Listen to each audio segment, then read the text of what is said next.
السلام علیکم سامعین، 16 ذی الحجہ ہے، 26 جولائی ہے۔ ادھر شیعہ پرسنل لا بورڈ سے بڑی خبر آ رہی ہے۔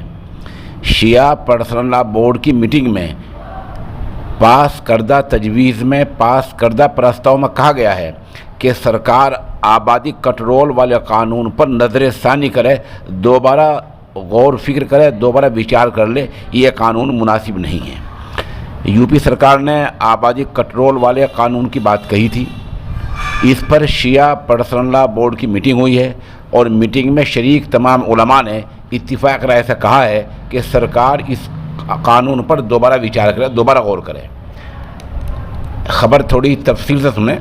شیعہ پرسنل لا بورڈ کے چیئرمین مولانا سیام مہدی کی زیر صدارت میٹنگ منعقد ہوئی، جس میں بورڈ کے عہدے داروں نے کہا کہ حکومت کنٹرول آبادی قانون پر دوبارہ وچار کرے۔ اس موقع پر بورڈ کے جنرل سیکریٹری مولانا یعقوب عباس نے صحافیوں سے گفتگو کرتے ہوئے کہا کہ تبدیلی مذہب کے معاملے میں مسلمانوں کو بلا وجہ بدنام کرنے کی کوشش کی جا رہی ہے۔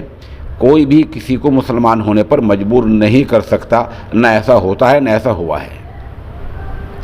میٹنگ میں شیعہ وقف بورڈ کے سابق چیئرمین وسیم رضوی کے خلاف بھی کارروائی کی مانگ کی گئی ہے۔ تو بہرحال آج شیعہ پرسنل لا بورڈ کی میٹنگ ہوئی ہے۔ میٹنگ میں 3 فیصلے ہوئے ہیں۔ نمبر 1، سرکار آبادی کنٹرول والے قانون پر دوبارہ وچار کرے۔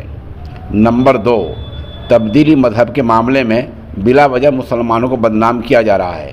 نمبر 3، شیعہ وقف بورڈ کے سابق چیئرمین وسیم رضوی کے خلاف قانونی کارروائی کی جائے۔